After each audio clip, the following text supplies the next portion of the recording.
할렐루야. 네, 오늘은 마태복음 28장 16절에서 20절까지의 말씀으로 오직 예수라는 제목으로 하나님의 말씀에 은혜를 나누고자 합니다. 이 마태복음 28장은 예수님의 마지막 지상 명령입니다. 예수님께서 이제 죽으시고 부활하신 후에 이 땅에서 40일 계셨죠. 그리고 우리가 알다시피 예수님은 부활하신 후에 제자들을 만나서 제자들에게 자기가 부활하실 것과 이 부활한 것과 또 제자들의 믿음과 신앙을 회복시키셨습니다. 그러니까 예수님이 부활하신 이후에 40일 동안 하신 일이 그거라는 거예요. 자신이 부활했음을 알렸고 자신이 이제 죽음으로 인해 믿음을 잃어버렸던, 믿음이 약해졌던, 아니면 베드로처럼 주님을 부인했던 자들을 찾아가서 그의 믿음과 신앙을 회복시키셨어요. 그래서 예수님이 부활하신 후에 어떠한 일들이 있었냐? 도마를 만나서 직접 만져보라고 하시면서 보여주시고, 베드로를 만나서 챙겨주시고, 이 믿음을 회복시켜 나아가시거든요. 근데 이제 오늘 본문을 보면은요, 그렇게 제자들을 각자 예수님께서 부활하신 후에 만나신 거예요. 나타나셔서 만나시고 회복시키셨던 이제 그 주님이 한 산에 모든 제자들을 집결시키신 것입니다. 그렇다면 우리가 상식적으로 봐도 지금까지는 제자들의 믿음 없는 제자들을 각자 만나서 각자들에게 해주셨던 주님이 모든 제자들을 한 곳에 모인다면 우리가 상식적으로 봐도 아주 중요한 예수님이 할 이야기가 있어서 이때 제자들을 모으신 것이라는 느낌이 있어요. 특별히 또 마태복음 맨 마지막 장이지 않습니까? 맨 마지막 이야기니까 우리가 눈치챌 수 있는데, 오늘 보면 16절에서 17절입니다. 우리 다 함께 한번 읽어보겠습니다. 16절 17절. 11 제자가 갈릴리에 가서 예수께서 지시하신 산에 이르러 예수를 배웠고 경배하나 아직도 의심하는 사람들이 있더라. 아멘. 자, 우리가 알다시피 이 오늘 본문의 18절은 지상 대명령, 예수님의 지상 대명령입니다. 근데 그 상황을 어떻게 오늘 말씀에 설명하냐면, 예수께서 지시한 산에 11 제자가 있다고 얘기합니다. 이 11 제자만 있었던 것이 아니라 예수님께서 부활하신 후에 하늘로 승천하시는 승천의 장면을 보았던 약 500명의 제자들이 이곳에 모였던 것 같습니다. 이 산에 모인 것 같아요. 고린도전서 15장 3절에서 6절이 이렇게 얘기하거든요. 고린도전서 15장 3절에서 6절 제가 읽어드리겠습니다.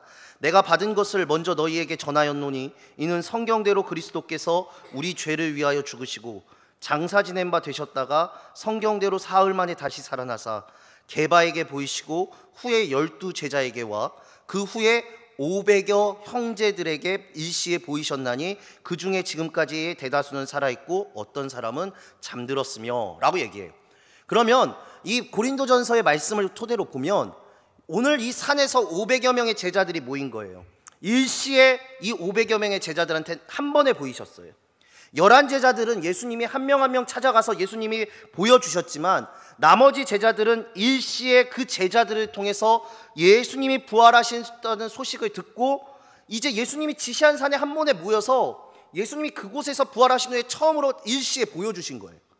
지금까지는 부활하신 예수님이 제자들을 일일이 한 명 한 명 11명 찾아갔다면 이때 전체를 모아놓고 예수님이 짠 하고 나타나신 거라는 거예요. 그런데 오늘 본문에 중요한 건 뭐냐면, 이 궁금증이 뭐냐면 의심하는 사람이 있다라는 거예요. 아까 읽으셨던 말씀에 보면 의심하는 사람이 아직까지 있다라고 얘기해요. 17절에 보면 제자들을 모았는데 제자들 중에 아직 의심하는 사람이 있다는 겁니다. 그러면 이 의심하는 사람이 무엇일까? 예수님을 의심한다는 것이 아니라요, 여기서 의심한다라는 것은 우리가 그렇지 않습니까? 우리도 보면 예수님을 믿기는 믿지만 삶을 온전하게 예수님께 드리지 못하는 사람들 있잖아요. 그러니까 믿음이 있어요. 예수님이 하나님의 아들인 걸 알고는 있지만 아직 내가 하나님을 향해 온전하게 섬기고 온전하게 하나님의 뜻대로 살아가기엔 약간 주저하는 사람들, 이러한 상태의 사람들이 의심하는 사람이라고 얘기해요. 우리 대부분이 거의 그렇죠. 그런데 우리가 오늘 말씀을 듣고 세상에 나가면 아직 그 말씀대로 살아가지 못하는 상태에 있는 우리들, 그러한 사람들을 오늘 본문은 의심하는 사람들이라고 얘기합니다. 자, 베드로와 같이요, 이제 완전히 예수님 부인한 다음에 부활하신 예수님 만나서 완전히 예수님의 사람으로 살겠다고 믿음을 돌이킨 믿음의 제자도 있지만, 아직까지도 못 드린, 아직까지 삶을 드리지 못하는 그런 제자들도 있어요. 근데 예수님은 그 제자들까지 다 불러 모으셨어요. 왜냐? 이것은 베드로처럼 아직 회복되지 않았던 제자들이라면 예수님 앞에서 그 회복되지 않았던 제자들도 들어야 할 만큼 중요한 메시지를 예수님이 마지막 순간에 전해주기 위함이에요. 예수를 그래도 일단 믿는다면 깊이가 어떻게든 다 와서 들은 거예요. 그러니까 마태는 우리가 이 말씀을 볼 때 정말 중요한 게 뭐냐면, 예수님이 모으신 곳이, 제자를 모으신 곳이 산이라는 것입니다. 산. 일반대에 모이시는 것이 아니라 산을 강조해요. 왜냐하면 이 마태복음서를 먼저 좀 보셔야 되는데, 마태는 복음서를 썼을 때 어떻게 쓰냐면 이 산을 굉장히 강조합니다. 마태복음의 가장 큰 특징이 뭐냐면요, 구약 성경에 있는 내용을 이어받는 복음서다라는 특징이 있어요. 어려우시니까 쉽게 이해하시면 그냥 넘기셔도 되는데, 구약에 말씀하신 메시아가 신약의 예수 그리스도이시기 때문에 그것의 성취임을 강조하는 복음서가 마태복음서예요. 그래서 산, 왕, 이걸 마태복음서는 엄청나게 강조해요. 그러면서 구약과의 연결을 굉장히 중요하게 여깁니다. 마태가 유대인이었기 때문에 구약과의 연결을 굉장히 중요하게 여겨요. 그래서 이스라엘의 시작도 어디냐고 얘기하냐면, 우리가 성경의 이 맥락에서 중요한데, 이스라엘 백성의 시작이 어디입니까, 여러분? 우리 몰라요. 대답 못해요. 어디냐면 알아두셔야 돼요. 구약의 시내산입니다. 시내산. 출애굽 시기에 나오는 시내산이에요. 왜냐? 이 시내산에서 애굽에서 이스라엘 백성들을 끄집어내셔서 이제 시내산으로 가셔요. 그런데 출애굽기 3장에 애굽의 바로에게 모세를 보낼 때 하나님이 뭐라고 얘기하시냐면, 그때도 이 시내산에서 부르시고, 모세가 제가 누구입니까? 누구냐고 물어봤을 때 하나님이 그때 누구인지도 얘기 안 하고 나는 그냥 너와 함께 한다 라고만 얘기하시거든요. 이게 뭐냐면, 무슨 말이냐면, 하나님께서는 네가 누군지가 중요하지 않다는 거예요. 하나님은 내가 누군지가 중요한 게 아니에요. 하나님이 함께 하신다는 거거든요.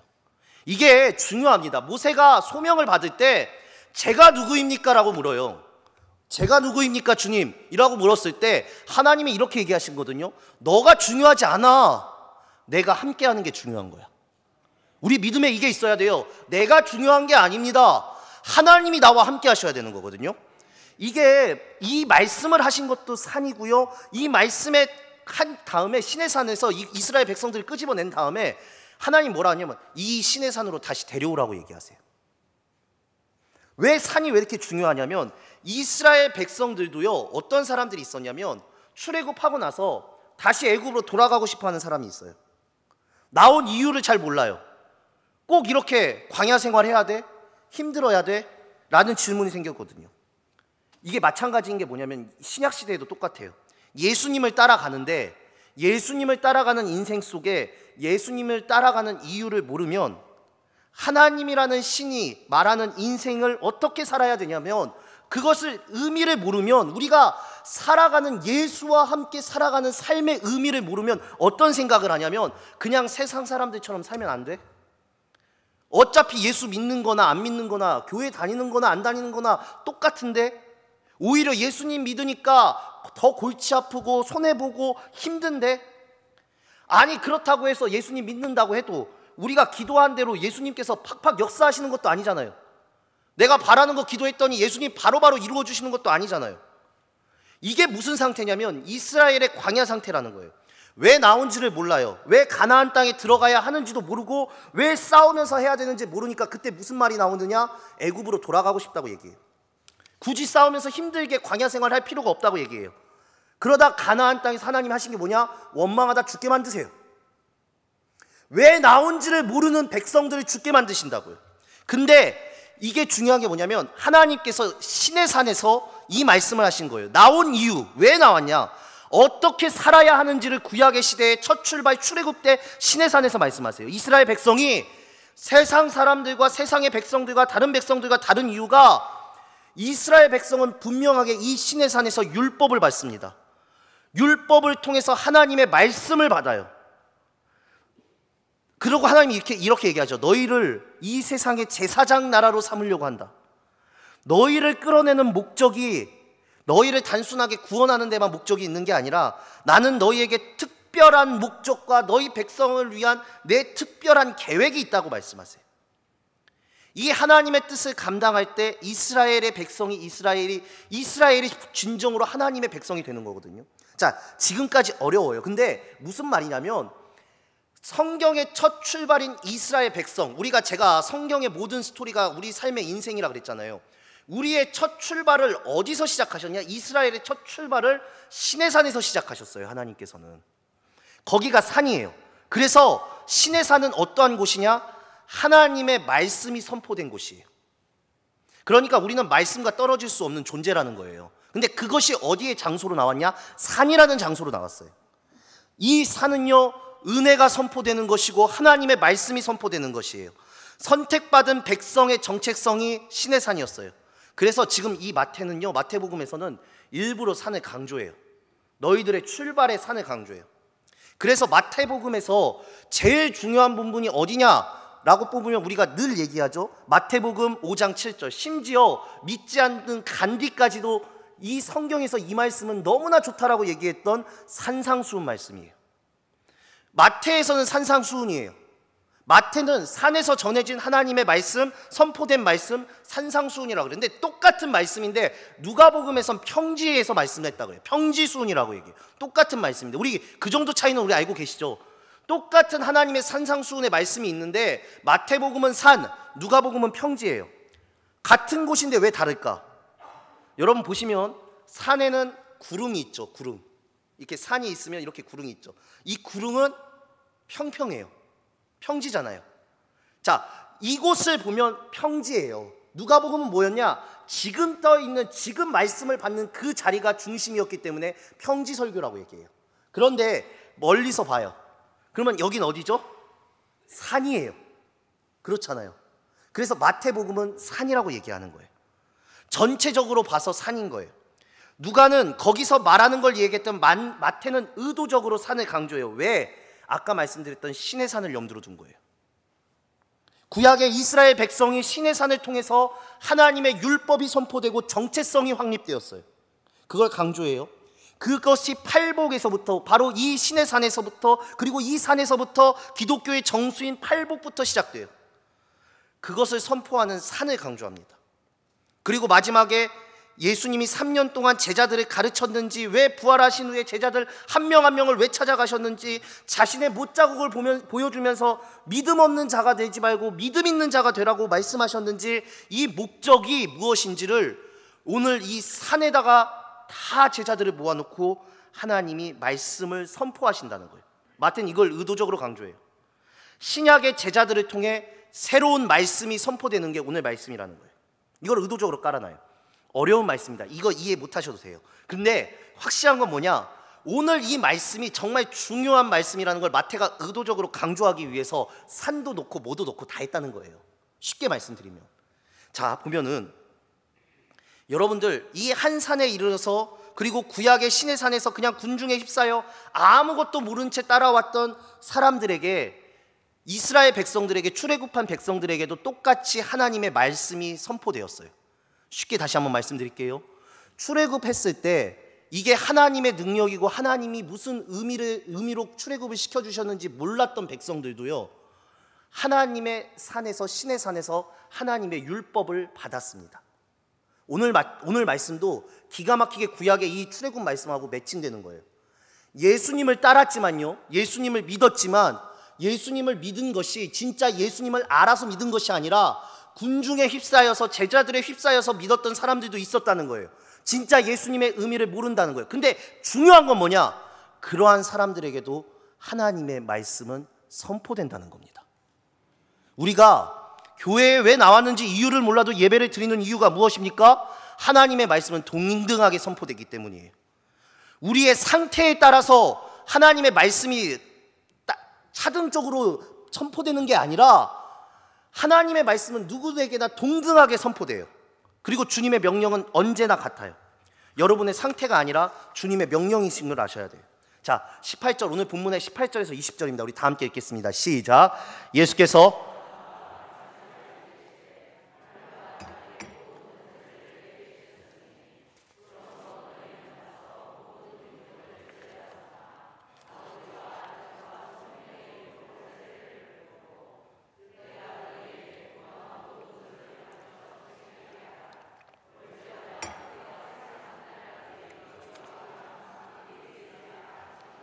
아멘.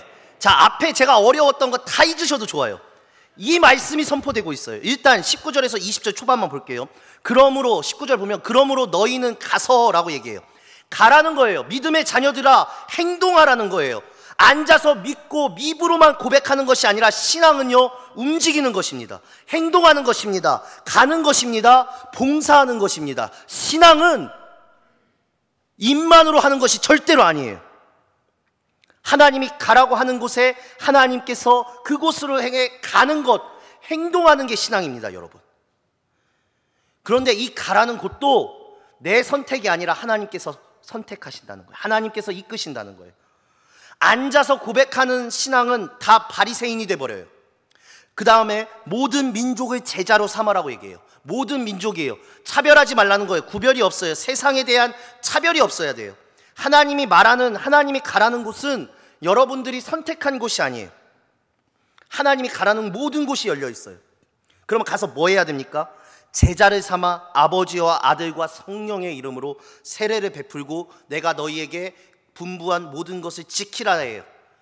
예수께서 말씀하신 명령이 이거예요. 오늘 우리에게 선포하시는 말씀이에요. 세례가 나오니까 이건 목회자에게 주시는 말씀이다라고 착각하시는 분들이 계시는데, 이 말씀은 목회자한테 주는 말씀이 아니라, 여러분들 세례의 뜻은 뭐냐면, 세례에는 이중적인 뜻이 있어요. 죄사함이라는 뜻이 있지만, 물론 세례에서 제일 중요한 게 죄사함이에요. 그런데 또 하나의 의미가 있어요. 세례는요 중요한 게 뭐예요? 그리스도 예수와의 연합이 세례예요.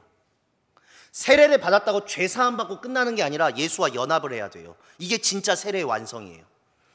이 이중적인 의미가 있어요. 세례를 받았다는 건 나는 죄인입니다 라고 고백하는 동시에 나는 예수님과 묶여서 살겠습니다 라는 고백을 하셔야 돼요.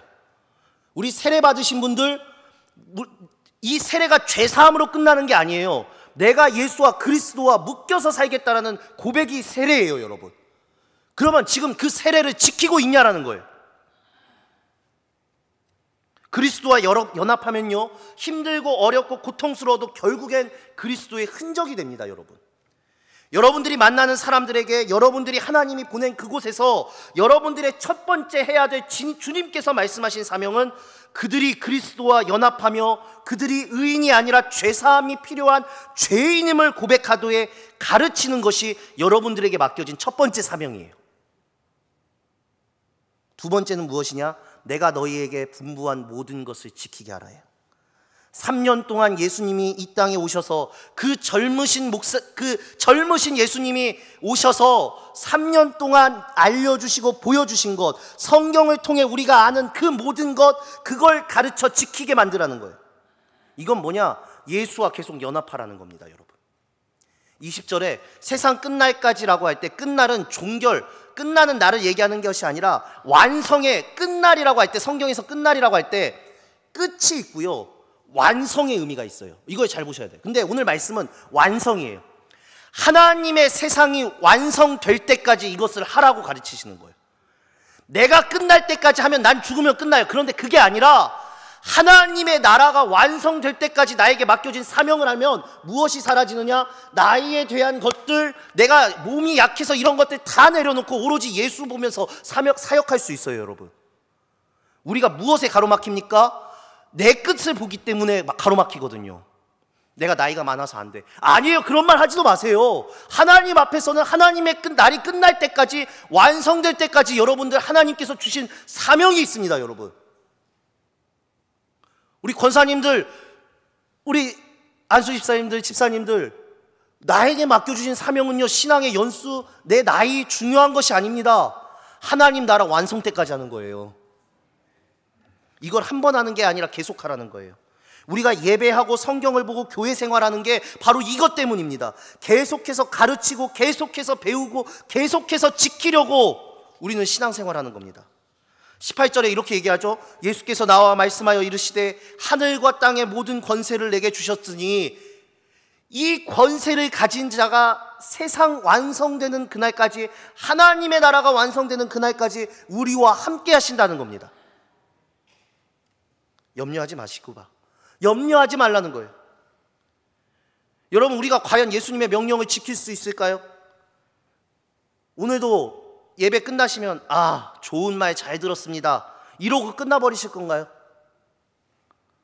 여러분, 선교사만 나가서 복음을 전하는 사람이 아닙니다. 여러분도 여러분의 가정과 여러분들의 삶의 터전에 나아가신 선교사들이십니다. 사역자들이세요. 사명자들이세요. 선교사들 와서 뭐라고 얘기하십니까? 선교지 쉽지 않다고 얘기하잖아요. 마찬가지예요. 우리 삶도 쉽지 않아요. 하나님 그곳에 보내신 거예요. 그런데 왜 갑니까? 하늘과 땅의 모든 권세를 주신 주님께서 나와 세상 끝날까지 함께 하셨다고 오늘 말씀에 마지막으로 약속하셨으니 이거 붙잡고 가는 겁니다, 우리가. 그러면 전제가 이겼죠. 가는 게 중요한 게 아니라, 제자 삼는 게 중요한 게 아니라, 가르쳐 지키는 게 중요한 게 아닙니다. 여러분, 오늘 제가 다시 한번 묻겠습니다. 우리는 누구의 제자입니까? 제자 삼으래요. 제자 삼으래요. 오늘 말씀에 우리 누구의 제자입니까? 헷갈리십니까? 예수님이잖아요. 예수님. 내 제자 삼는 거 아닙니다. 목사 제자 삼는 것도 아니고요. 예수의 제자를 삼는 게 우리 모두에게 정해진 사명이에요. 그러면 내가 예수의 제자가 먼저 돼야 될 거 아닙니까? 내가 예수의 제자가 아닌데 누구의 제자 삼습니까? 가서 제자 삼으라고요? 내가 하나님의 예수 그리스도의 제자가 아닌데 누구의 제자 삼아요? 이 제자가 뭐냐? 모든 것을 가르쳐 지키랬잖아요. 모든 것. 그런데 우리는 선택적으로 하나님의 말씀을 그냥 선택적으로만 지키고, 좋은 것만 지키고, 나한테 유리한 것만 지키려고 하잖아요. 하나님 말씀 어떻게 하나하나 다 지켜가면서 살아요? 답답하고 시대에 역행하는 것 같은데 그렇게 어떻게 살아요? 그러니까 하나님께서 기도하라고 얘기하는 거예요. 내가 제자로 살아가야 되는데 이 말씀이 너무 벅차니까, 그러니까 기도하는 거예요. 내가 먼저 지켜야 하잖아요. 다른 사람에게 가르쳐 지키게 하기 전에 내가 먼저 지키셔야 될 거 아니에요. 내가 먼저 주님의 예수의 제자가 되셔야 될 거 아니에요. 그러면 내가 예수와 연결되어서 사셔야 된다고요, 여러분. 그럼 뭐냐? 내가 먼저 주님과 주님과 동행하는 싸움이 우리가 지금 이 신앙의 삶을 살아가는 우리에게 주어진 전체적인 삶의 모토이자 우리 삶의 맥이라는 거예요. 여러분, 이 맥을 잡으세요. 제가 이 맥을 강조하는 겁니다. 제가 왜 예수를 강조하냐고요? 예수와 연결되지 않은 건 모두가 다 죽기 때문이에요. 살아가면서 이렇게 말합니다. 우리 성도님들이 주님이 나와 함께하지 않는 것 같다고요. 당연하죠. 하늘과 땅의 모든 권세를 가진 하나님의 이 세상까지 끝날까지 함께 하신다고 해요. 누구와? 제자와 말이에요. 제자와. 주님이 나랑 함께하지 않으신다고요? 맞아요. 내가 제자가 아니기 때문에 세상 끝날까지 함께하시는, 제자와 함께하시는 주님이 느껴지지 않는 거예요. 우리가 제자로 살아갈 때 주님이 함께하고 역사하는 권세를 맛봅니다. 내가 제자로 살지도 않고 도망가는데, 내 마음대로 취사 선택하는데 무슨 권세를 맛보겠어요? 아니면 앉아서 맨날 사랑 고백만 하실 거예요? 그냥 가슴만 벅차고 돌아가시고 끝나실 거예요? 가서 전해야 하실 거 아니에요. 적어도 내가 저 사람에게 예수를 말하기 전에 저 사람이 나를 보면 먼저 예수를 믿는 사람인 것, 예수의 제자인 걸 알게 사셔야 될 거 아니에요. 우리가 왜 예수천당 불신지옥을 싫어하는 단어인 줄 아십니까? 그 말을 했을 때 그 사람한테 예수가 보이지 않기 때문이에요. 먼저 보여지시기 바랍니다. 그때 주님이 나와 함께 하시는 거고, 나와 주님의 역사가 보이는 거예요. 우리는 사람의 마음 변화시키지 못합니다. 그건 오로지 주님만이 하실 수 있어요. 그러나 주님이 그를 변화시키기 위해 뭐가 전제가 되냐면, 주님은 나에게 먼저 내가 변화된 삶을 살라고 얘기를 해요. 다른 사람의 마음을 바꾸기 전에 내가 먼저 예수의 제자로 살라는 거예요. 아까 제가 말씀드렸죠. 가는 것도 중요한 것도 아니고 가르치는 것도 중요한 것도 아니고 그 어떤 것도 중요한 게 아니면 중요한 게 도대체 뭡니까? 라고 물어보신다면 오늘 설교의 제목으로 대답해 드립니다. 오직 예수가 중요한 겁니다. 예수를 붙잡는 싸움을 하시기 바랍니다. 성경도 잘 안 보고 기도도 잘 안 하면서 자기가 희미하다고 하면서 주님이 없다고, 주님이 보이지 않는다고 이야기하잖아요, 우리들은요. 이러한 신앙을 버리시기 바랍니다. 많은 성도분들이 요즘 저를 너무나 걱정해 주세요. 힘들어 보인다고요. 정말 지쳐 보인다고요. 맞아요, 힘들어 죽겠어요. 저만 보고 세상만 보면요. 저만 보고 세상만 보면 저 힘들어 죽습니다. 그런데요, 사랑하는 성도 여러분, 저 힘들지 않습니다. 왜? 저 예수만 보고 살거든요. 저 예수만 보고 삽니다. 우리 성도님들 걱정해 주시는 게 나쁘다는 게 아니라 전 정말 감사한데 저 전혀 힘들지 않습니다. 예수 바라보니까요. 신앙이 별겁니까? 예수 바라보는 겁니다. 예수만 붙잡으면 되는 거예요. 그렇게 살아가면 되는 거예요. 저한테 누군가가 강진욱교회에서 뭐 하다가 왔냐라고 물어보면 전 지체 없이 이렇게 대답할 겁니다. 저 예수만 바라보다 왔습니다. 이거 진심입니다. 이 진심이에요. 저한테 며칠 전에 제가 자주 언급했던 그 목사님 얘기했을 때도 그 목사님 전화 왔는데 제가 그랬습니다. 너 거기서 뭐 하냐? 일 다 하냐? 아니요, 저 예수 보고 있는데요. 여러분, 그게 제자의 삶입니다. 세상 사람들이 날 볼 때 뭘 볼까? 업적이요? 아닙니다. 우리 믿는 사람들, 저 사람이 예수님 믿고 예수님 따라가는 사람이야를 보여주실 수 있어야 돼요. 그럼 된 거죠. 그게 다 아닙니까? 내가 세상 사람들한테 예수님 따라간다고 증명했으면 그 삶은 그걸로 된 겁니다, 여러분. 그게 신앙입니다, 여러분. 제자란 하늘과 땅의 모든 권세를 가진 그 예수님을 바라보는 거예요. 사랑하는 성도 여러분, 오늘 말씀을 마무리 짓습니다. 간곡하게 부탁드립니다. 여러분들 예수를 따르시길 바랍니다. 다른 것 좀 보지 마세요. 우리 다른 것 보지 말게요. 우리의 주님 되시는 예수님만 바라보게 해요. 그리고 우리 성도님들이 먼저 예수님의 제자가 되어주세요. 먼저 쫓아가세요. 그 전하고 가르치는 건 그 다음이에요. 내가 오직 예수 평생 예수 바라보고 주님 바라보고 내가 제자로 나부터 살아가고 나부터 시작하고 나부터 예수의 제자의 삶을 완성해 가시는 그러한 삶을 사시는 게 제가 이곳에서, 제가 이 자리에서 감히 당당하게 말씀을 전할 수 있는 이유입니다. 강진욱교회 성도 여러분, 간곡하게 부탁드립니다. 오직 예수로만 살아갑시다. 그런 제자가 되어서 예수님의 말씀과 예수님의 삶을 드러내 보이시는 사랑하는 강진욱교회 모든 성도님들 되시길 간절히 소망합니다. 기도하시겠습니다.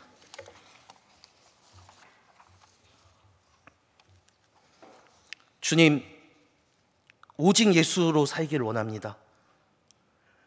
내가 지금 바라보고 있고 내가 지금 마음에 담고 있는 그 모든 것들 내려놓고 오직 예수로 살기를 원합니다. 내가 예수의 제자가 되기를 간절히 소망합니다. 다른 것들 바라보지 않고 다른 사람 바라보지 않도록 인도하여 주시옵소서. 오직 예수 바라보며 오직 예수의 삶을 살아가는 우리 모두가 되도록 주여 우리와 함께하여 주시옵소서. 예수님의 이름으로 기도드립니다. 아멘.